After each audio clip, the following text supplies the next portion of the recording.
Selamat pagi semua. Selamat pagi, Bu. Terima kasih. Apa kabarnya? Luar biasa. Yes. Oke, terima kasih. Baik. Sebelum kita mulai pelajaran kita, Ibu mau tanya dulu. Apakah ini semua hadir? Hadir, Bu. Ya. Coba cara duduknya dirapikan dulu. Badannya ditegapkan. Bukunya harus ada di atas meja. Alat tulisnya juga. Berarti sudah siap untuk belajar. Sebelum kita belajar, ada baiknya kita berdoa dulu. Jadi untuk satu orang yang biasa di kelas ini memimpin ke depan. Lipat tangannya, tunduk kepalanya, tutup matanya. Marilah kita berkata yang baik Yesus, terima kasih Tuhan yang sudah kami menemukan yang kami kepada kami Tuhan. Terus kami mau mulai pelajaran kami Tuhan, karena pelajaran kami supaya kami semuanya. Dan Yesus terima kasih. Dan juga Tuhan bimbing kami kepada mereka berikan juga berlimpah kami dari kesalahan. Bila dalam nama Tuhan Yesus, amin. Oke, terima kasih. Kita mau bernyanyi ya, lagu kebangsaan. Garuda Pancasila, 1, 2, 3 ya. Garuda Pancasila, akulah pendukungmu, patriot proklamasi, sedia berkorban untukmu. Pancasila dasar negara, rakyat adil makmur sentosa, pribadi bangsaku. Ayo maju, maju, ayo maju, maju, ayo maju, maju. Ya, terima kasih. Di sini kita mau mulai pelajaran kita hari ini. Tapi di sini Ibu mau mengingatkan pelajaran kita yang sebelumnya. Kemarin kita habis membahas tentang 3 majas. Yang pertama majas metafora, yang kedua majas personifikasi, dan yang ketiga majas hiperbola. Ya, di sini Ibu akan bacakan ulang. Majas metafora yaitu gaya bahasa yang menggunakan kata atau kelompok kata dengan arti yang bukan sebenarnya. Ini bukan yang sebenarnya ya. Jadi yang kedua, majas personifikasi, gaya bahasa yang menggambarkan benda mati seolah-olah memiliki sifat dan karakter seperti manusia. Yang ketiga, majas hiperbola, gaya bahasa yang menggambarkan sesuatu secara berlebihan, baik jumlah, ukuran, atau sifat-sifatnya. Inilah 3 majas yang pernah kita bahas kemarin. Jadi Ibu cuma menyebutkan saja, sekedar mengingatkan bahwasanya kita sudah mempelajari tentang majas. Jadi sebelum kita masuk ke pelajaran materi selanjutnya, nah Ibu cuma membahas materi yang sebelumnya. Oke? Paham sampai di sini? Paham. Jadi kita masuk ke materi kita hari ini. Materi kita hari ini yaitu tentang teks prosedur. Apa? Teks prosedur. Iya, teks prosedur. Sebelum kita ke teks prosedur, Ibu akan bacakan tujuannya, ya. Yang pertama, peserta didik dapat mengidentifikasi teks prosedur dengan baik. Nah, di sini nanti kalian melihat sebuah video. Jadi di sini kalian menonton. Apa yang kalian tonton nanti itu maksudnya mengidentifikasi. Dan yang kedua, peserta didik dapat menjelaskan teks prosedur dengan baik. Nah, kalian harus mampu menerangkan, menjelaskan tentang teks prosedur tersebut. Yang ketiga, peserta didik dapat membuat sebuah teks prosedur suatu kegiatan dengan tepat. Jadi harus mampu membuat, menyusun teks prosedur. Berarti ada 3 tadi kan? Yang pertama apa? Peserta didik dapat mengidentifikasi. Nah, di sini nanti kalian menonton. Jadi apa yang kalian tonton itu harus kalian ungkapkan nanti. Misalnya entah apa nanti dari video itu bisa dilihat, bisa disampaikan ya. Dan yang kedua, menjelaskan. Nah, harus mampu menjelaskan. Dan yang ketiga, harus mampu membuat. Berarti hanya 3 ya tujuannya. Jadi ketiga ini kita harus mampu melaksanakannya biar tercapai. Oke? Jadi Ibu mau bertanya sekarang sama anak-anak Ibu. Siapa di sini yang pernah makan mie instan? Oke, terima kasih semua ya, termasuk Ibu juga. Ibu juga pernah makan mie instan. Nah, kira-kira bagaimana cara memasak mie instan? Tahu memasak mie instan? Tahu. Pernah nggak memasak mie instan? Pernah. Pernah? Pernah apa enggak? Pernah. Pernah. Gampang nggak cara memasaknya? Kalau gampang, coba bagaimana? Kalau gampang kan harus tahu cara memasak mie instan. Sekarang mie instannya yang bagaimana? Mie goreng atau mie rebus? Nah, kalau mie rebus itu harus kita rebus dulu. Nah, kita ambil dulu wajannya kan atau wadahnya. Nah, kita bikin air sekitar 2 gelas. Baru kita masukkan setelah mendidih airnya ya. Masukkanlah mie-nya tersebut. Yaudah, tunggu sampai matang. Setelah matang, udah masukkan ke dalam mangkok. Tinggal tambahkan bumbunya. Udah matang. Tapi dimasukkan beserta kuahnya ya, airnya. Itulah namanya mie rebus, mie instan yang direbus. Jadi sekarang yang mie goreng. Kalau mie goreng beda sama mie goreng kan cara pembuatannya? Nah, kalau mie goreng itu airnya dibuang. Misalnya kalau kita rebus mie-nya, nah, air rebusan tersebut jangan dimasukkan, itu dibuang. Jadi taruh di wadah yang misalnya piring. Nah, kita tuangkan aja di situ minyak yang sudah direbus ya, sama pengerebusannya. Sama, pakai air. Misalnya airnya dia 2 gelas aja cukupnya itu. Kalau mie instannya 1 bungkus. Nah, cara perebusannya itu sama.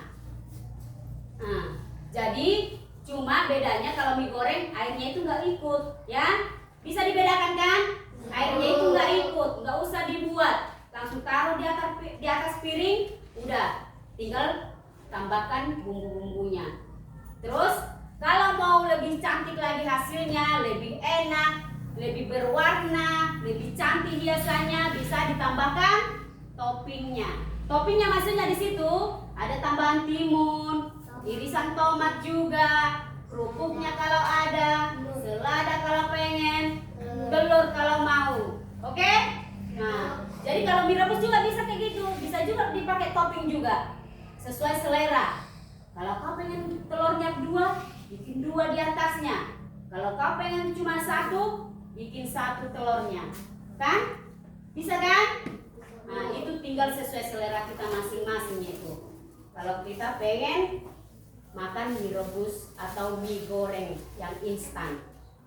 Tapi kalau ada baiknya, kalau karena masih kecil kalian kan, ada baiknya jangan tiap hari mengkonsumsi mie instan.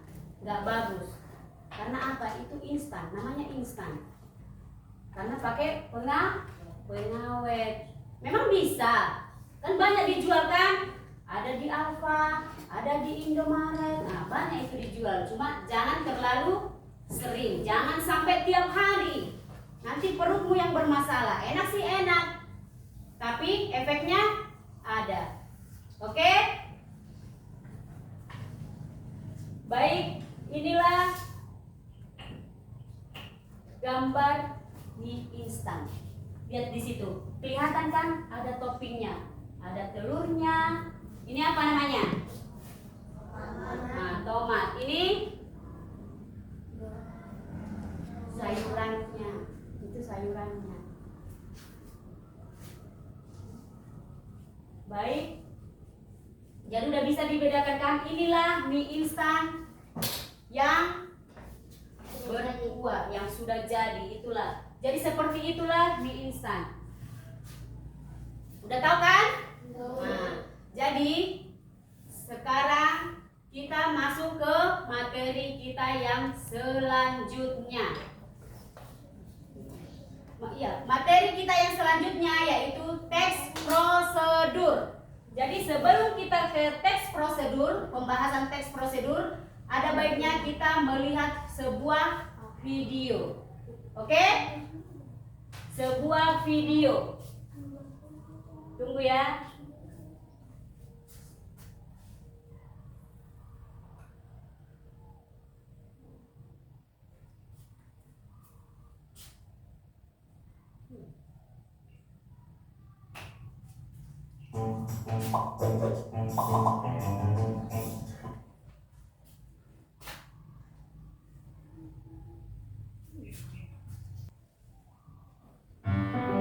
Ini videonya.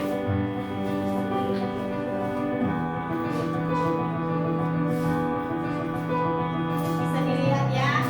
Itu sebuah video.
Baik, itulah tadi video dari tes prosedur. Jadi apa yang kalian lihat di video tersebut harus bisa nanti dijabarkan, oke? Paham? Paham. Jadi kita lanjut ke materi kita. Materi kita seperti yang Ibu katakan tadi tentang teks prosedur. Itulah judul materi kita, teks prosedur. Pengertian. Teks prosedur adalah teks yang berisi langkah-langkah atau tahapan dalam melakukan sesuatu. Langkah-langkah tersebut meliputi urutan proses membuat sesuatu dari tahap awal sampai akhir untuk mencapai atau menciptakan suatu tujuan.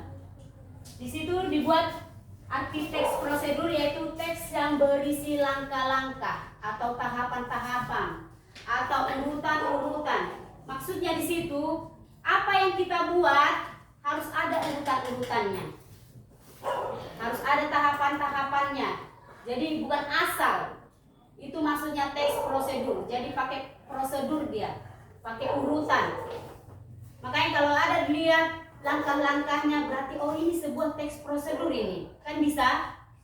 Misalnya cara memasak mie goreng. Nah, kan ada dibuat di situ bahan-bahan. Ada lagi dibuat alatnya. Ada lagi dibuat cara memasaknya. Nah, itulah dinamakan teks prosedur. Sebuah urutan, sebuah tahapan. Paham? Nah,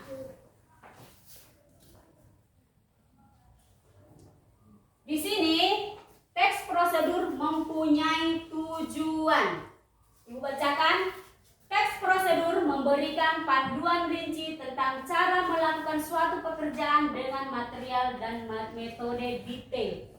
Detail maksudnya di situ lengkap, secara terperinci. Nah, di situ dikatakan memberikan panduan rinci tentang cara melakukan sesuatu. Jadi apa yang kita lakukan itu dia di situ dijelaskan di situ secara rinci. Berarti harus lengkap, harus jelas, harus detail. Paham? Nah, itulah tujuan teks prosedur. Kita masuk sekarang ke jenis-jenis teks prosedur. Teks prosedur mempunyai jenis-jenisnya juga. Jenis-jenisnya yaitu yang pertama, teks prosedur sederhana. Teks prosedur sederhana hanya berisi 2 atau 3 langkah saja. Berarti ini lebih singkat. 2 atau 3 langkah saja. Dia lebih singkat ya. Contohnya, prosedur untuk mengoperasikan televisi. Tahu maksudnya? Kalau kita mau menonton TV misalnya, kan harus ada langkah-langkahnya kan? Gak mungkin layar TV itu langsung menyala. Aku mau menonton TV, aku harus duduk di depan, televisinya tiba-tiba udah menyala. Bisa nggak seperti itu? Ya bisa kan? Harus kita lakukan langkah-langkahnya. Misalnya, kita pencet dulu tombol powernya, ambil remote-nya, hidupkan layarnya, baru bebas mau nonton apa kan? Itulah maksudnya 2 atau 3 langkah kan? Pencet power, langkah pertama. Yang kedua, apa lagi? Tadi yang Ibu bilang, pegang remote-nya, hidupkan TV-nya. Baru kalau mau siaran yang lain, tinggal sesuai selera ya kan? Bisa Indosiar, bisa RCTI, MNC apa dan lain sebagainya. Itulah yang dinamakan teks prosedur sederhana. Mempunyai 2 atau 3 langkah saja. Paham? Contohnya mengoperasikan televisi. Lanjut, kita ke jenis-jenis teks prosedur yang kedua, yaitu yang kompleks. Tadi yang sederhana kan? Yang pertama teks prosedur sederhana. Jadi sekarang yang kedua. Yang kedua teks prosedur kompleks. Teks prosedur kompleks terdiri atas banyak langkah. Berarti ini lebih banyak. Yang tadi cuma 2 dan 3 langkah. Yang ini banyak langkah dan jenjang untuk tiap tahapannya. Contoh, teks prosedur kompleks adalah cara mengisi formulir pendaftaran sekolah. Kalau kita, sedangkan kalian kalau mau masuk kelas 1 dulu, kan harus diisi. Ada di situ dibuat formulir pendaftaran. Misalnya dalam secari kertas ada nama, ada alamat, tanggal lahir, nama orang tua, ayah, ibu, pekerjaan orang tua. Kalau ada dibuat lagi di bawahnya itu nomor HP. Nah, itulah maksudnya teks prosedur yang kompleks. Berarti dia banyak langkah-langkahnya. Seperti yang Ibu sebutkan tadi, teks prosedurnya. Ya, bedanya dengan teks sederhana ya. Yang sederhana 2 atau 3 langkah, yang kompleks banyak langkah-langkahnya. Oke, next. Kita lanjut ke jenis-jenis teks prosedur protokol. Ini yang ketiga ya. Jenis teks prosedur protokol. Ini yang ketiga. Teks prosedur protokol merupakan teks prosedur yang langkah-langkahnya bisa dibolak-balik, tapi tujuannya tetap bisa tercapai. Contohnya, cara membuat teh manis. Maksudnya di situ kita bisa membuat sebuah teks prosedur bisa suka hati. Misalnya cara membuat teh manis, bisa duluan kita buat gulanya, bisa duluan air panasnya, bisa duluan bubuknya. Hasilnya nanti tetap jadi teh manis. Misalnya kan kita bikin dalam 1 gelas ya, tuangkan dulu air panas. Kalau mau air panasnya duluan, baru masukkan gulanya 2 sendok. Nah, kalau mau yang kedua itu gulanya, baru yang ketiga masukkan bubuk teh celupnya. Kan ada yang sekarang yang sistem celup ya. Nah, bisa itu juga yang ketiga. Atau bisa juga gulanya yang terakhir, yang kedua itu air panasnya, yang pertama itu bubuk teh celupnya itu duluan. Suka hati, itulah yang dinamakan teks prosedur protokol. Bebas yang mana mau kita bikin duluan, tetap hasilnya nanti jadinya teh manis. Nggak mungkin jadi kopi kan, biarpun yang duluan gulanya, biarpun yang duluan air panasnya, jadinya nanti tetap teh manis. Oke, kita lanjut ke ciri-ciri. Tahu ciri-ciri? Ciri-ciri itu maksudnya di situ tanda-tandanya. Nah, biar tahu kalian ya. Ciri-ciri teks prosedur. Yang pertama, garis pertama, menggunakan kalimat perintah. Nah, kalimat perintah di sini maksudnya menyuruh. Kita disuruh, diperintahkan. Itu maksudnya ya. Berarti menggunakan kalimat perintah itu kita disuruh di sini. Kan buatlah sebuah masakan mie goreng, kan kita disuruh. Itulah maksudnya kalimat perintah. Yang kedua, menggunakan kata kerja aktif. Kata kerja maksudnya kan dilaksanakan, dilakukan. Itu maksudnya kata kerja aktif. Oke? Yang ketiga, terdapat panduan yang harus dilakukan. Maksudnya di situ, kalaupun kita membuat sesuatu harus ada panduannya. Gak mungkin asal. Harus jelas apa tujuannya nanti kan. Harus jelas semua. Jadi harus sesuai struktur. Yang keempat, menggunakan kata hubung. Udah tau lah ya, kata hubung harus ada itu. Sama dengan itu seperti tanda baca, memang harus ada. Gak mungkin gak ada kan.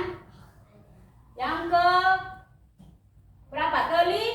Kelima, terdapat aturan dalam hal bahan atau kegiatan.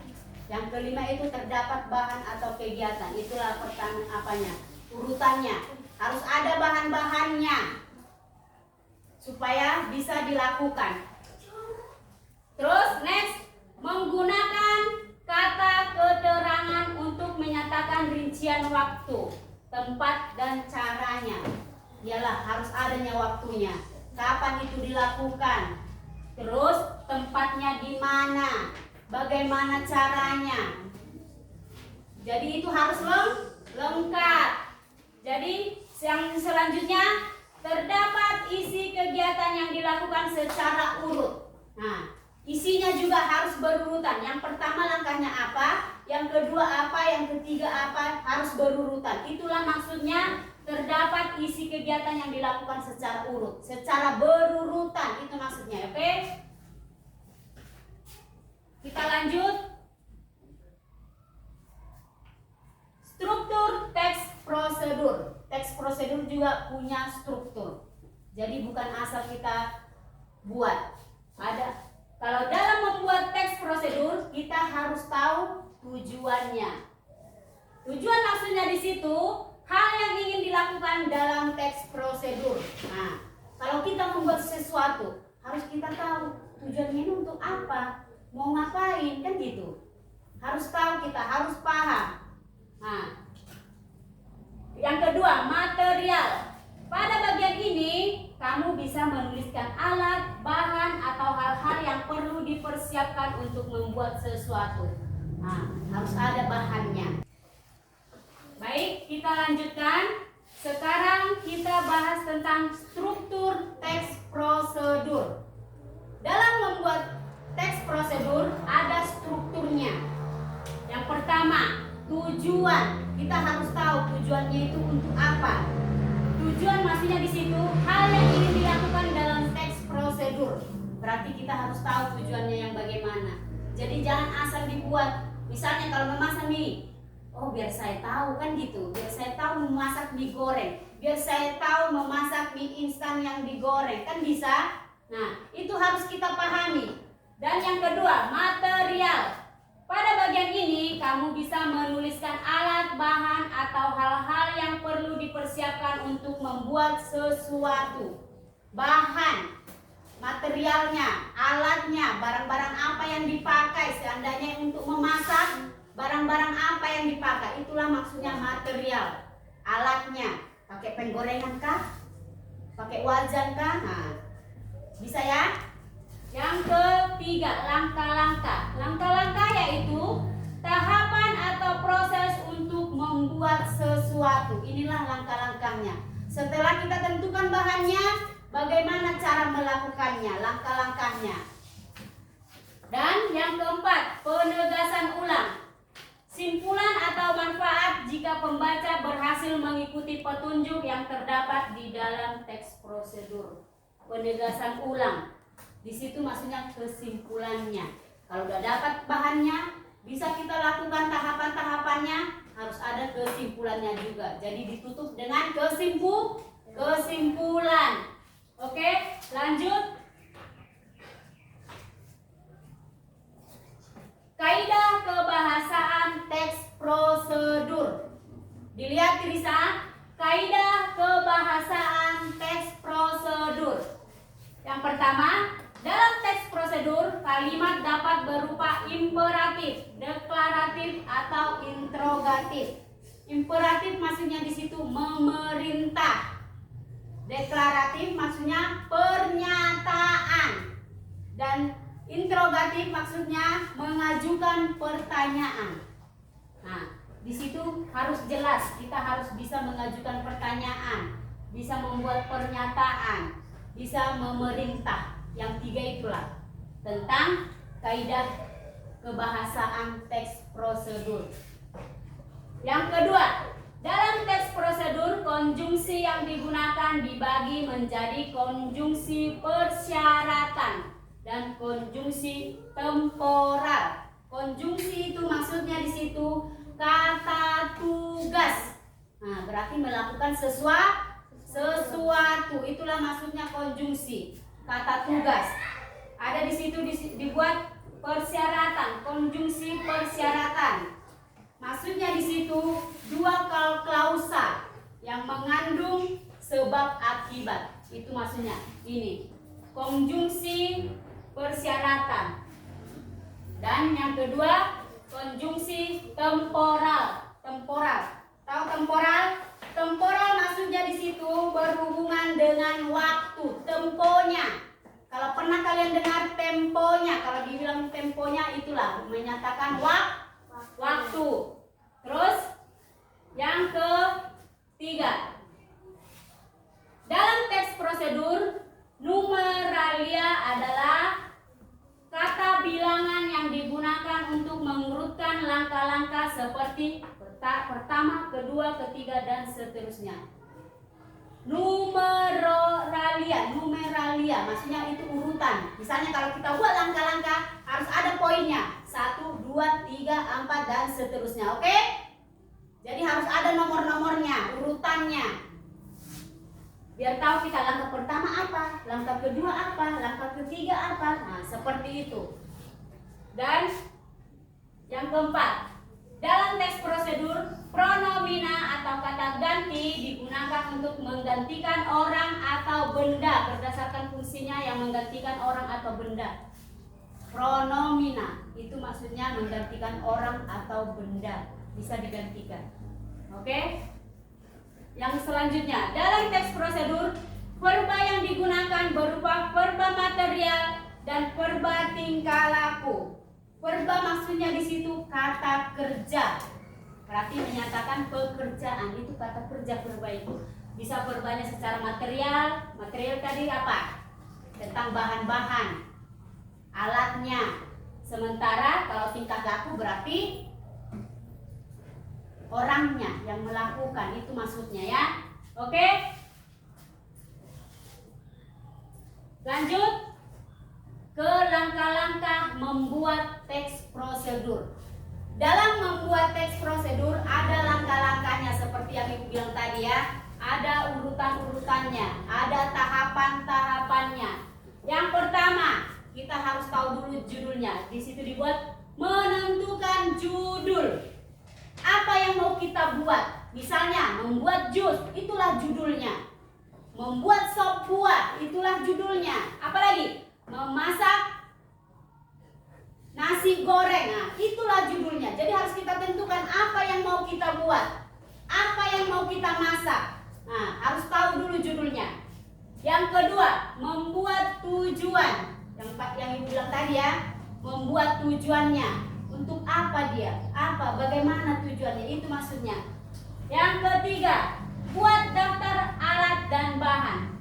Nah, yang Ibu bilang juga tadi ya, harus ada alatnya, bahannya. Kalau membuat jus, pakai bahan apa? Misalnya kalian mau jus apa? Kalau mau buat jus mangga harus ada mangganya kan? Kalau buat jus jeruk harus adalah jeruknya. Jangan dibuat jus jeruk tapi bahannya alpukat, kan nggak mungkin kan? Nah, jadi sesuai dengan judul. Yang keempat, menyusun langkah-langkah. Nah, selesai kalian buat bahannya, barulah langkah-langkahnya. Bagaimana cara pembuatannya? Kalau tentang masakan berarti bagaimana memasaknya. Kalau jus nggak mungkin dimasak ya, otomatis di blender, dihaluskan. Tinggal penambahan apa aja. Misalnya pakai es batu, baru buahnya itu paling cuma di blender. Yang kelima, sempurnakan dengan penutup atau kesimpulan. Tetap seperti yang tadi. Kalau sudah siap langkah-langkahnya, wajib harus ada kesimpulan. Bahwasanya hasil yang kau buat itu sudah selesai. Oh, saya sudah mampu. Ini sudah bisa kubuat. Kan gitu. Berarti harus ada kesimpulan. Oke, lanjut. Di sini ada sebuah contoh. Contoh teks prosedur. Contohnya salah satunya ada itu satu, cara mengambil uang di ATM, di mesin ATM. Nah, pernah ke ATM? Siapa di sini yang pernah ke ATM? Oh, enggak semua ya, sebagian. Oke, terima kasih. Nah, ya bagi yang pernah ke ATM, pertama, langkah pertama kalau kita mengambil uang, berarti harus ada kartunya ya. Jangan ke ATM nggak ada kartunya, sama aja. Nah, masukkan kartu debit ke mesin ATM. Itu ada kartu ATM seperti KTP. Kalau pernah kalian lihat ya, bagi yang belum pernah, seperti KTP itu, segempat. Nah, di situ dibuat langkah-langkahnya. Masukkan kartu debit ke mesin ATM. Nanti ada lubangnya seperti ini, seperti digambar. Pas lubangnya kita masukkan.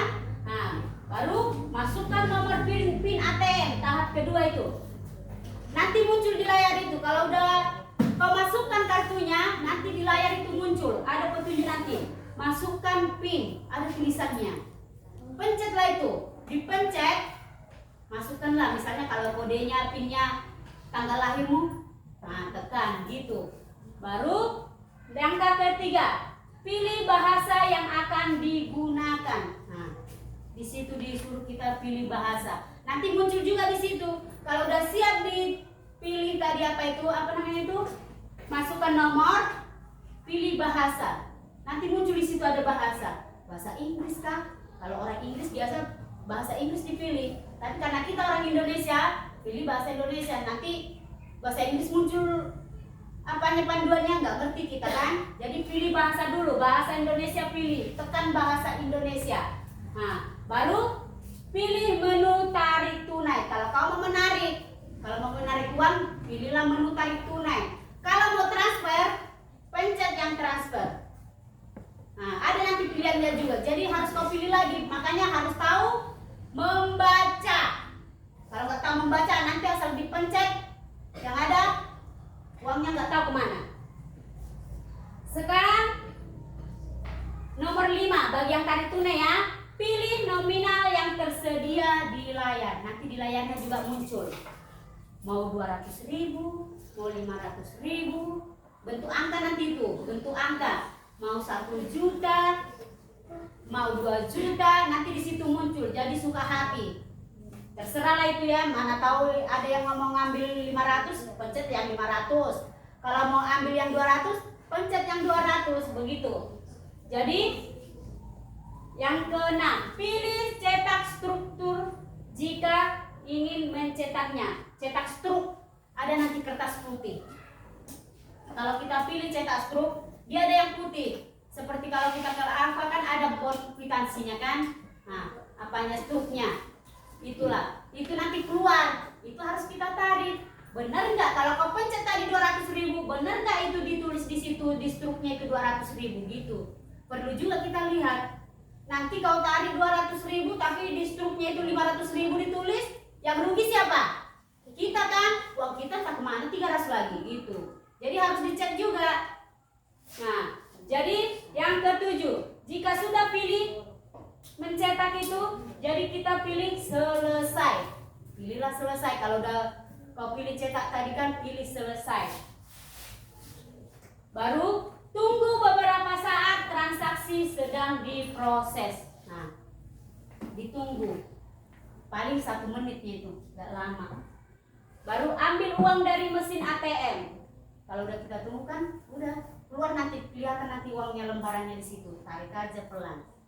Terus yang ke-10, transaksi selesai, jangan lupa ambil kartu dari mesin ATM. Nah, kalau sudah selesai transaksinya, jangan lupa kartunya juga nanti langsung muncul itu sedikit, tarik aja pelan, pasti bisa keluar. Jangan lupa kartu itu harus diambil juga, karena kalau di situ nanti bisa aja dipakai orang lagi. Dipilih aja langkah selanjutnya, masukkan lagi, tulis lagi apanya, ketik lagi apanya, apa namanya itu, angka nominalnya.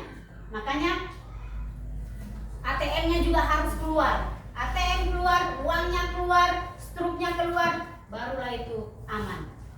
Paham? Itulah contoh teks prosedur. Teks prosedur itulah yang mempunyai tahapan-tahapan. Kan ada urutannya 1 sampai 10.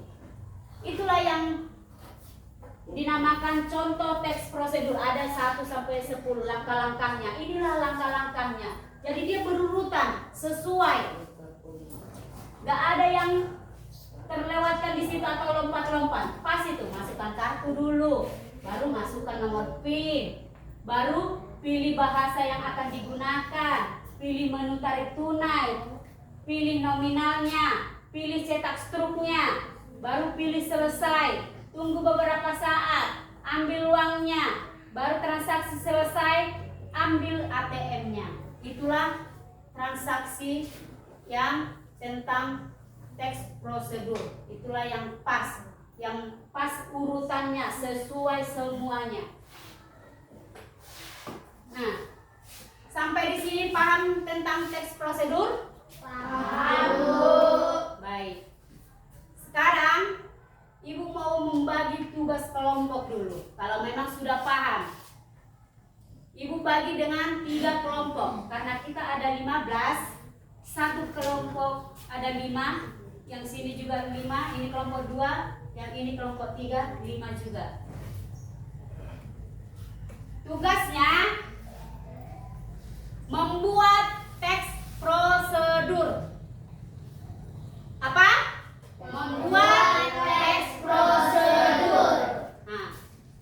sekalian, coba buat seperti yang ibu katakan tadi, seperti yang mengambil uang yang di ATM itu. Tapi ini yang lain ya, jangan yang seperti itu lagi. Karena itu udah ibu terangkan kan. Jadi ini yang lain, misalnya entah membuat jus, memasak mie goreng, nasi goreng, atau membuat sop buah, bebas. Oke?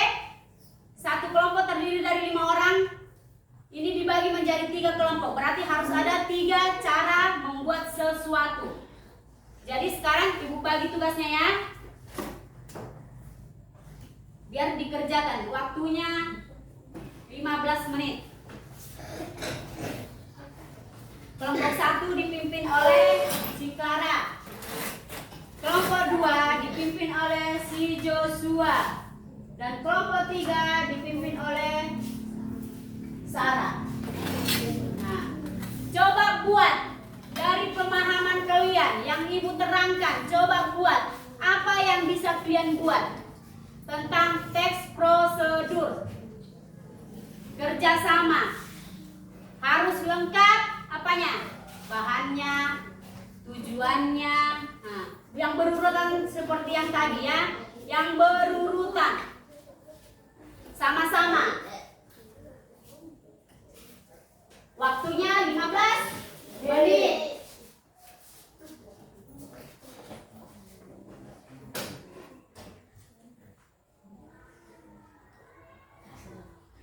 Oke. Coba dikerjakan ya. Gak pakai suara.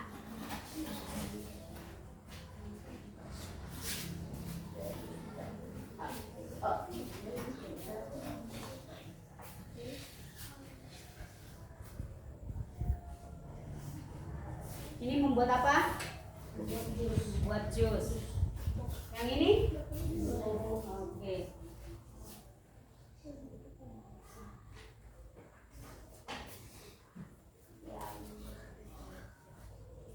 Ini membuat apa?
Kelompok 3 udah?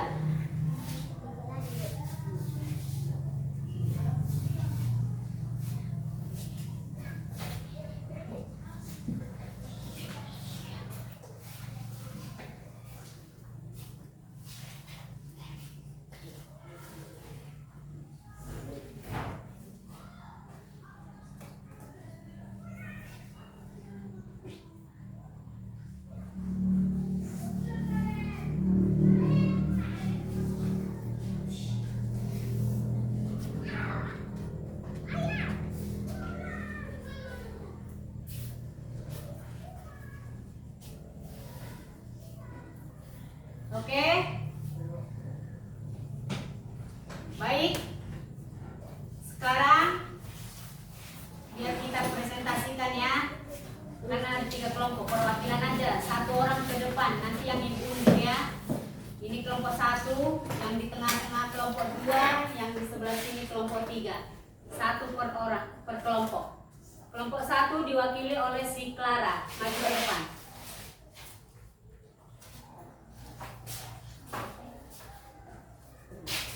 Dengarkan yang lain. Siapa tahu ada yang kurang-kurang bisa nanti dikasih masukan. Oke? Bacakan. Selamat pagi teman-teman, saya dari kelompok 1 akan mempresentasikan nasi kelompok kami. Membuat nasi goreng, bahan siung bawang merah, siung bawang putih, buat cabai merah, garam secukupnya, nasi putih, kecap manis, 1 butir telur tomat. Cara membuat: masukkan bawang merah, bawang putih, cabai dan garam secukupnya ke dalam panci, kemudian haluskan. Setelah bumbunya sudah halus, siapkan wadah dan masukkan minyak goreng secukupnya untuk menumis bumbu yang sudah dihaluskan. Setelah minyak goreng sudah panas, tumislah bumbu tersebut. Tunggu sampai bumbunya mengeluarkan aroma wangi sambil diaduk-aduk. Kemudian campurkan nasi putih, dioseng-oseng. Tambahkan kecap manis sesuai selera, aduk sampai tercampur merata. Setelah semua bahan sudah tercampur merata, jangan lupa dicek rasanya sesuai selera. Setelah itu aduk terus sampai benar-benar matang dan mengeluarkan aroma sedap. Setelah nasi goreng matang, tuangkan ke dalam piring yang kita siapkan. Kocok putih telur ke dalam 1 wadah. Lalu tambahkan garam secukupnya. Setelah tercampur merata, kemudian goreng dengan api sedang supaya matang merata. Setelah matang, angkat telur dadar goreng tadi. Kemudian sebagai hiasan, Anda bisa menambahkan potongan tomat sesuai selera hasil goreng setiap disajikan. Oke, terima kasih. Dengar, tadi kelompok 1 sudah mempresentasikan hasil dari teks prosedur mereka. Coba sekarang mau ibu tanya, apakah teks prosedur mereka sudah pas? Ada yang kurang? Oh, udah cocok semua, udah pas. Mereka membuat apa tadi? Nasi goreng. Membuat apa? Nasi goreng. Ya, betul. Membuat nasi goreng. Ada nggak dikasih tahu tadi bahan-bahannya? Ada. Ada nggak cara membuatnya? Ada, Bu. Oke, berarti sudah memenuhi syarat tentang teks prosedur. Oke, baik dulu.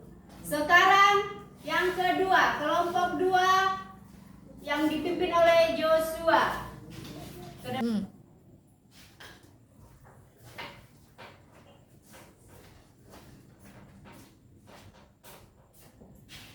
Kami dari kelompok 2 ingin mempresentasikan hasil diskusi kami. Membuat jus alpukat. Bahannya 2 buah alpukat dan es batu secukupnya. Susu kental manis 4 sendok makan susu kental manis. Cara membuat: masukkan 2 buah alpukat yang sudah dipotong kecil-kecil ke dalam blender, lalu tambahkan susu kental manis, kemudian tambahkan es batu. Setelah semua bahan sudah dimasukkan ke dalam blenderlah sampai halus. Setelah sudah tercampur rata, tuanglah ke dalam gelas. Jus alpukat siap dinikmati. Oke. Membuat apa dia dari kelompok 2? Jus alpukat. Ada dibuat di situ bahannya tadi? Ada. Semua mendengar? Mendengar. Oke, di situ juga ibu lihat tadi ada juga cara-caranya. Mereka membuat jus alpukat. Kalau tentang jus alpukat itu sesuai selera. Apapun bahannya, buahnya, yang penting rasanya. Berarti harus beda juga kan? Kalau jeruk itu ada asam-asam manisnya. Tinggal tentang rasa yang membuat beda. Oke, terima kasih. Sekarang kelompok yang dipimpin oleh Aurel. Yang lain dengar. Selamat pagi teman-teman, kami dari kelompok 3 ingin mempresentasikan hasil diskusi kami. Membuat sop buah. Bahan: potong buah pepaya, sepotong buah semangka, sepotong buah naga. Nata ke koko secukupnya. 5 sendok makan susu kental manis dan es batu. Cara pembuatan: potong pepaya, semangka, dan buah naga sesuai selera ke dalam satu wadah. 2. Lalu tambahkan nata ke koko. 3. Kemudian tambahkan es batu. 4. Aduk sampai tercampur rata. Sop buah siap disajikan. Oke, terima kasih. Ada yang kurang jelas? Tidak. Membuat apa tadi kelompok 3? Sop buah. Buah. Nah, membuat sop buah. Sudah pas nggak sesuai dengan yang didengarkan tadi? Sudah, Bu. Ada nggak judulnya? Nah, judulnya di situ berarti membuat sop buah. Lengkap dengan langkah-langkahnya kan? Nah, jadi kalau kalian mau membuat sop buah, bisa diikuti yang dibuat si Aurel. Biar kita tahu bagaimana rasanya kalau yang mengikuti dengan langkah-langkah yang dibuat si Aurel. Oke? Oke, duduk. Nah, oke, terima kasih. Dari tiap kelompok tadi sudah mempresentasikan hasil kelompoknya masing-masing. Semua bagus. Ada yang membuat nasi goreng, ada yang membuat jus, ada yang membuat sop buah. Ketiganya Ibu lihat bagus. Nah, cuma cara pengucapannya itu, penyampaiannya itu Ibu rasa kurang. Ada yang cepat-cepat, ada yang lambat tapi kurang jelas suaranya. Nah, di situ Ibu lihat kurang. Tapi cara penyajiannya, cara penyampaian langkah-langkahnya itu sudah benar. Bahwasanya kalau membuat sop buah memang harus buahnya itu kita potong-potong dulu kan, tergantung mau buah apa aja itu bebas. Misalnya minimal harus adalah 3 macam buahnya, ya. Terus masalah jus juga itu tergantung mau jus apa kita buat, mau jeruk, mau alpukat, mau jus buah naga, terserah. Terus yang membuat nasi goreng juga itu juga sesuai selera. Kalau mau pakai telur bisa dibuat telurnya, kalau nggak suka bisa enggak. Nah, itu sesuai selera. Jadi tetap dengan langkah-langkahnya, harus ada tahapannya, ada urutannya. Sampai di sini paham? Paham. Oke. Nah, sekarang Ibu mau bertanya. Dari hasil yang video yang tadi yang ditayangkan, gambar apa yang kalian lihat? Video yang tadi, video yang nonton. Nah, ya, tentang pembuatan mie instan. Itulah yang tadi video ya yang kalian tonton. Berarti kalian bisa mengikutinya. Jadi bukan asal pandangannya ke depan, tapi memahami. Terus yang kedua, apa saja yang ada di dalam video tadi? Apa yang ada di dalam video tadi? Oke? Dari hasil yang melihat video tadi tentang memasak mie instan. Nah, inilah gambarnya. Mie instan yang apa? Yang sudah jadi. Nah, sekarang Ibu mau bertanya. Gambar yang ditampilkan ini gambar apa? Mie instan. Nah, beginilah hasilnya. Kan kita tadi ada di video itu membuat mie instan. Inilah hasilnya. Ada toppingnya kan? Nah, terus apa saja yang ada di dalam gambar tersebut? Apa aja yang ada?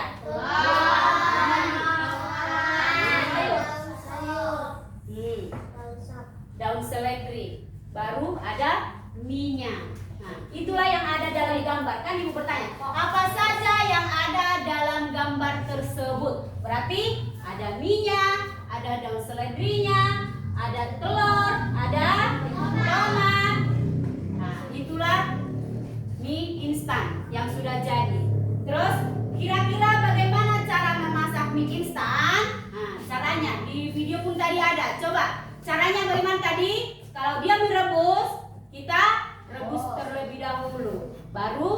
campurkan semua minyak ke dalam air rebusan. Baru kita taruh di atas mangkok, ikut airnya. Kalau dia merebus ya, kalau dia merebus ikut airnya, air rebusannya itu. Baru kita masukkan bumbunya. Masalah penambahan toppingnya itu sesuai selera. Jadi paham sampai di sini? Paham. Ada yang mau bertanya? Tidak, Bu. Sudah paham? Sudah, Bu. Oke, terima kasih. Sekarang kita ice breaking dulu. Coba ya. Tepuk semangat. Pagi-pagi, siang-siang, bersemangat, tuntut ilmu. Yes, yes, yes. Oke, terima kasih. Oke, sekali lagi ya. Yang semangat. Jangan kelihatan lemas. Oke? Tepuk semangat. Pagi-pagi, siang-siang, bersemangat, tuntut ilmu. Yes, yes, yes. Oke, ini baru kelihatannya semangat. Nggak kelihatan udah siang. Baik, terima kasih. Oke, baik, kita lanjutkan. Tadi kan kita sudah bahas tentang teks prosedur. Nah, di sini juga kalian sudah membuat presentasi dari tiap kelompok. Kelompok 1, kelompok 2, dan kelompok 3. Semua hasilnya Ibu lihat sudah bagus. Cuma mungkin ada kurang sedikit, gak apa-apa lah. Nanti kan bisa diperbaiki di rumah juga. Makin sering dipelajari, nanti makin paham. Jadi, Ibu tanya sekali lagi, ada yang kurang jelas dari pembahasan kita hari ini? Tidak. Sudah paham semuanya? Oke, terima kasih. Berarti apa yang Ibu sampaikan sudah diterima dengan baik. Yaitu pembahasan kita tadi tentang teks prosedur. Membuat tahapan-tahapan ataupun langkah-langkah. Jadi sekarang di sini ada refleksi. Ada 7 bentuk pertanyaan. Coba yang pertama, bagaimana perasaan saya setelah penyajian pembelajaran? Itu pendidik, maksudnya ibu gurunya yang ditanya. Bagaimana perasaan saya setelah menyajikan pembelajaran? Nah, kalau menurut ibu, ya ibu udah merasa lega. Berarti ibu dapat menyampaikan pelajaran hari ini kepada murid-murid ibu. Jadi apa yang ibu sampaikan sudah bisa dimengerti. Nah, jadi ibu merasa senang, karena apa yang ibu sampaikan sudah dapat diterima. Oke? Yang kedua, apakah proses pembelajaran sudah terlaksana sesuai dengan yang direncanakan? Nah, kalau menurut ibu, yang ibu rencanakan itu sudah sesuai. Lengkap dengan tujuan, lengkap dengan pemantiknya, lengkap dengan materinya. Rasa ibu udah lengkap semua, udah sesuai, udah tersampaikan semua. Terus yang ketiga, apa yang menjadi kesulitan dalam proses pembelajaran? Kalau dibilang proses pembelajaran, maksudnya kita antara guru dengan murid. Apakah ada kesulitannya? Tidak. Oke, terima kasih. Berarti semua jelas, gak ada kesulitan. Semua apa yang ibu sampaikan paham, dapat dimengerti. Terus yang keempat, hal apa saja yang dirasa memuaskan dalam proses pembelajaran? Hal apa yang memuaskan? Yang memuaskan yaitu dapat membuat nasi goreng, terus dapat membuat jus, terus dapat membuat sop buah. Berarti dari yang tidak tahu menjadi tahu, dari yang tidak paham menjadi paham. Terus yang kelima, hal baik apa saja yang didapat dalam menggunakan model pembelajaran PBL selama proses kegiatan pembelajaran? Hal baik apa saja yang didapat? Ya hal baiknya ya paham tentang apa yang ibu sampaikan, kan? Murid-murid ibu udah mengerti tentang bagaimana teks prosedur tersebut, sudah paham, sudah tahu melakukan presentasinya, sudah bisa mempraktekkannya. Itulah hal baiknya. Terus yang keenam, apakah langkah kegiatan yang paling berkesan? Yang paling berkesan apa coba? Bagi kalian yang paling berkesan. Bagi ibu juga harus ada juga yang paling berkesan. Ya sama aja tentang teks prosedur, karena materi kita apa? Tentang teks prosedur. Jadi yang paling berkesan yaitu saat penyajian tentang membuat sesuatu. Itulah yang paling berkesan. Yang ketujuh, hal-hal yang perlu diperhatikan dan ditingkatkan berdasarkan kegiatan yang dilaksanakan. Yang perlu ditingkatkan yaitu cara penyampaiannya. Misalnya murid-murid ibu ya, cara penyampaiannya tadi seperti presentasinya harus lebih lantang, berbicaranya harus lebih jelas. Jangan seperti kereta api terus gak ada titik, gak ada koma, ya kan? Kan udah ibu bilang tadi, tanda baca itu harus ada letak titiknya. Kalau titik kan ada jedanya sedikit, ada berhentinya. Jadi jangan main lancar terus, gak ada titik, gak ada koma. Jadi kita harus perhatikan juga tanda bacanya. Itu aja sih sebenarnya yang kurang ibu lihat ya dari hasil presentasi seperti yang tadi. Cara penyampaian aja. Kalau namun tentang cara pembuatannya, langkah-langkahnya itu sudah bagus, sudah pas. Itu kan tergantung sesuai dengan selera masing-masing.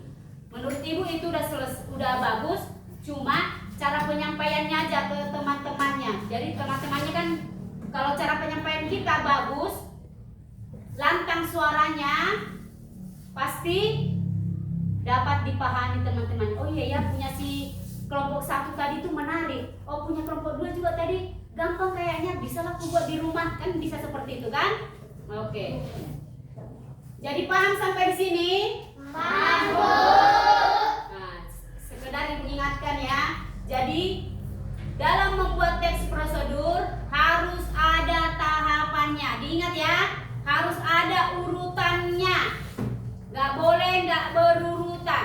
Itulah namanya teks prosedur. Harus berurutan sesuai dengan yang kita pelajari. Karena ini nanti bisa kita laksanakan dalam kehidupan kita sehari-hari juga. Jadi bukan karena belajar, cuma belajarnya itu bisa aja aku baca-baca aja sekarang, besok udah lupa aja. Enggak. Selama kalian masih dalam sekolah melakukan pendidikan, misalnya di SMP nantinya, SMA, pasti ada juga aturannya seperti itu. Pasti ada pembahasan seperti itu. Jadi jangan asal, jangan karena udah tamat nanti SD, pembahasannya yang lain. Oke? Oke. Jadi dari pembelajaran kita hari ini bisa kita simpulkan, yaitu dalam membuat teks prosedur itu harus melakukan tahapan-tahapan. Apapun yang kita lakukan harus ada tahapannya, harus ada langkah-langkahnya, harus jelas urutannya. Jadi nggak boleh asal. Itulah kesimpulan dari pembelajaran kita. Jadi kita membuat teks prosedur harus memakai urutan-urutan ataupun langkah-langkah, tahapan-tahapan. Paham? Itulah kesimpulan yang bisa kita peroleh dari pembelajaran kita hari ini. Jadi buat anak didik ibu, dari pembelajaran kita ini kita bisa belajar supaya kita paham, ya, supaya kita bisa mengerti tentang teks prosedur. Oke?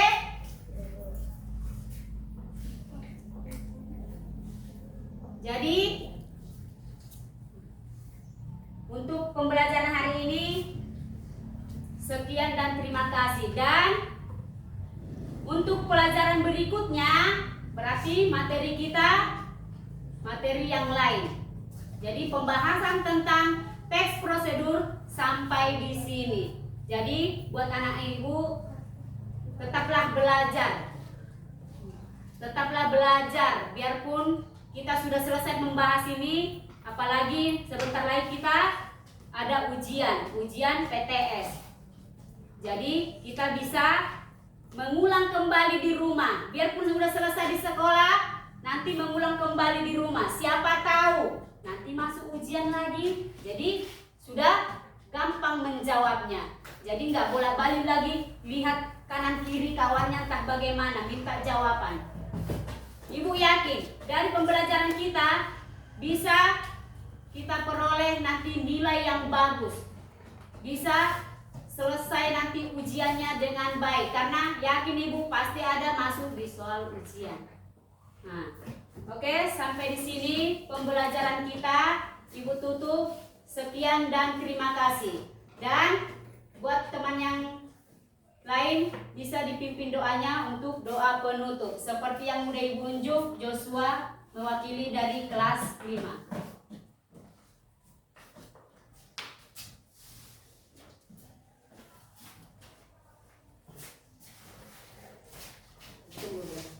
Kita mau berdoa. Lipat tangannya, tunduk kepalanya, tutup matanya. Ando.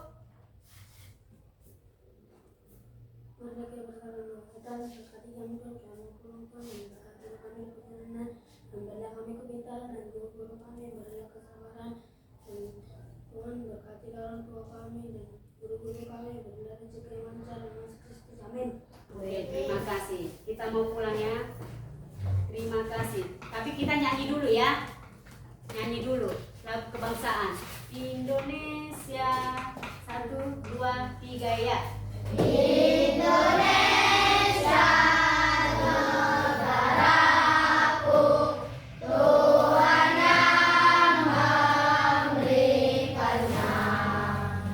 Ku serahkan di doaku pada Yang Maha Esa. Oke, dipimpin untuk bubar apa, mau keluar ke pulang. Jadi disiapkan oleh ketua kelasnya. Ketua kelasnya Joshua lagi lah.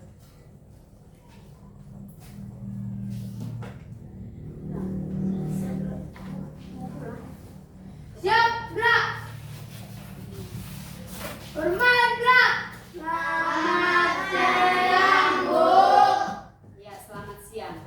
Boleh pulang. Oke. Sebelum kita pulang, salaman dulu sama ibu gurunya.